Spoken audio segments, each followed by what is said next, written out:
chosen ones, empaths, you've got to understand, right? The narcissist saw you as the golden ticket. You were that golden ticket for them to level up. That's what they saw you as. They're opportunists. They're nothing but opportunists. They saw you from afar. However you met them, in person, dating site, whatever it was. They checked your temperament. They done checks. They ran analysis. They scan you. They scan and work you out, suss you out. They'll do little hints of this, little hints of that to build a picture in their mind. And then once they done their analysis, even though they saw your potential straight away, they thought, right, I've got myself on here. They said, right, I've got this golden ticket and I'm going to use this person and exploit this person in every way possible for me to gain the things in this life that I want to gain. And that's what they do. They step on you and use you as a tool to utilize what they want to bring into fruition into their life. And you were that golden ticket. I'm telling you, that's what you were to them. And yeah, indeed, it worked. They did level up. They leveled up. They might have, I've heard stories of people getting their finances straight. I've heard other stories of people living in roach infested apartments, and they didn't drive, and then they helped them get their driving done. I've heard numerous stories about this stuff, right? And this is what they did. They used you as a step ladder. You're that golden ticket, that step ladder for them to get to higher heights. But through the journey, through the course of it, things take a bit of a twist, which they didn't anticipate. Please press the like and the subscribe button. Help your brother out. It'll take 2 seconds of your time. Thank you. But before I go on to the twist, you got to understand, right? This level up was in all aspects. Physically, spiritually, mentally, they was even in a better place. Etc., etc. Like, in all aspects, they leveled up, right? We really helped these individuals, and they could not believe it. When we was first in their lives, this is how they was able to produce such an intoxicating love bomb, because of the power that you hold inside you. They're not able to just love bomb anybody to that degree unless there's a potential in the source of supply that they're trying to groom and nurture. Not nurture, that's the wrong word, but you know what I mean. Try and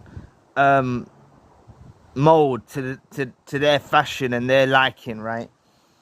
So the thing is, though, after you help them level up, they forget it was you that built them up. They disregard it. They don't even reciprocate it. They don't even say thank you, and if they did say thank you, it was done as another means of manipulation, and they didn't really actually mean it. They didn't actually really mean it. It wasn't a genuine thank you for helping me out. Like, in my situation, the narcissist was alone. The narcissist's own mother wouldn't bring their child to visit them while they was in hospital. Their family members abandoned them. Their mum basically abandoned them. And me, like Captain Save-A-Ho, like a stupid fool that I was, come and swooped in and saved the bloody day, right? And yeah, I did actually grab a low-hanging fruit.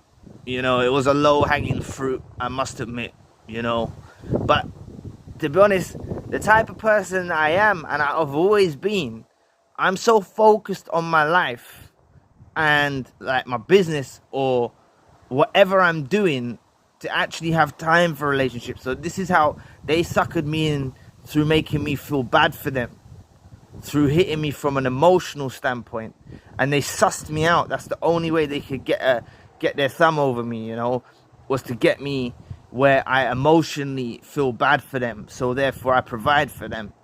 And as I've mentioned in my other videos about people around me were saying, you're burning the candle at both ends. Seriously, I was burning the candle at both ends, man. I was physically depleted from the amount of energy I was being drained by this toxic vampire. But honestly, going back to what I'm saying, we level them up, you know, and now they get a point, right? They get to a point when they get so high up and blown up out of all proportion that they believe that they're better than us. They forget the stuff we done for us, right? And they either start treating you so mean that you lot have to like door slam them, go no contact, cut them off, or they discard you. Either, same rules apply, because basically, at the core of it all, is they've reached the point when they thought they were better than you, right? They thought they were better than you.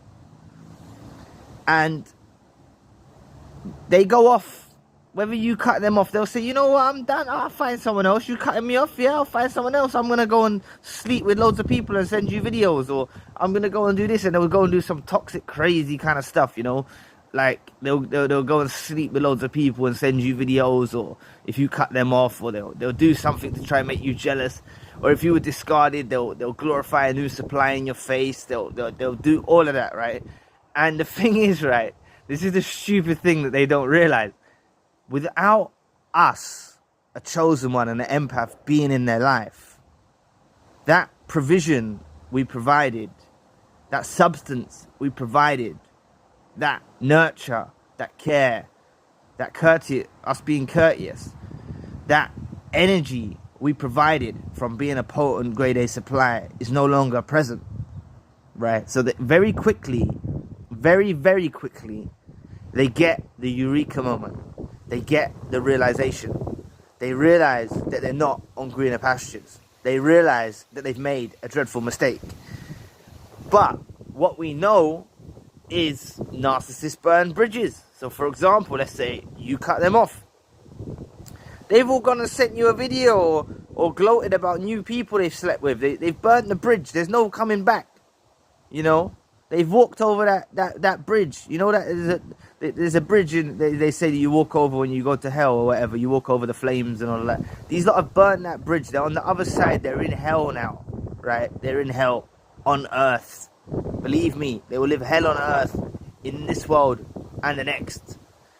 So, and if you were discarded, you know, they burnt that bridge too. And at the point of when they get this realization and this eureka moment, you're already on your healing journey. You're already bettering yourself. Gone are the days when you was uncontrollably crying. Gone are the days of when you couldn't eat or couldn't sleep. Gone are those first couple of weeks when it's rough, you know. You're enjoying yourself. You're seeing beneath the veil now. You're digesting content on YouTube. You're reading books. You're studying. You're learning that you was with a parasite and nothing but a leech.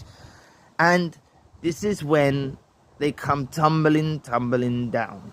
Back down off that high place that we put them at. We put them on that high place. So what do? They try and reach back out. They try and pick us back up off the shelf. But when they go back to the shelf, we are not sitting there waiting on the shelf. Or what's that? There's another term that I've heard people use. I can't remember it. But basically, we're no longer waiting on the shelf for them. We're not on the hook. We're no longer waiting around for them. We've all gone and moved on with our lives. And it doesn't necessarily mean that we've moved on intimately, you know. But we've met new people. We've done this. We've done that. We might just be healing if the wounds are still fresh, you know. But I will admit, like, when you go with someone else, when you're trying to just mask the pain from your breakup from the narcissist, for me, it didn't repair anything for me. It didn't heal me. And that's what made me realize that I needed to go on a healing journey properly before I actually get involved again with someone, you know. But honestly, they come tumbling down, right? And they're basically living hell on earth. And everything you built up for them, they no longer have. It dwindles. It dies. Everything that you done for them, you know, that's why they start searching. They're radically searching, trying to find you again in someone else, That's basically what their ultimate mission of life now is, to find you in someone else. And they will spend the rest of their days searching the earth, trying to find someone like you on earth. And they just never will. Honestly, people, I want you to realize your value. So if the wounds are still fresh, this has just happened, I'm telling you, door slam it, bolt it, and weld it shut.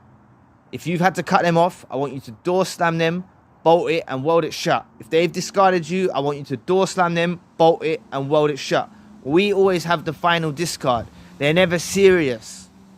They're not serious. It's all games with them. Trust me. But I'm telling you now, like I said at the beginning of the video, you is that golden ticket. You is that golden ticket that they groomed, that they sought out as a source of supply. But they didn't anticipate that when you're out of their lives, that beautiful occurrence that took place within their own lives through being with us doesn't stick around them for long. And it actually dies out very, very quickly. So anyway, thank you for watching today. Please press the like and the subscribe button. If you would like to donate to the channel, you can find the link in the description box. And if you would like a one-to-one session with myself, you can also find the link in the description box. If you want more spiritual based content, the link for the other channel is in the description box. So anyway, I'll be back with another video soon. Peace.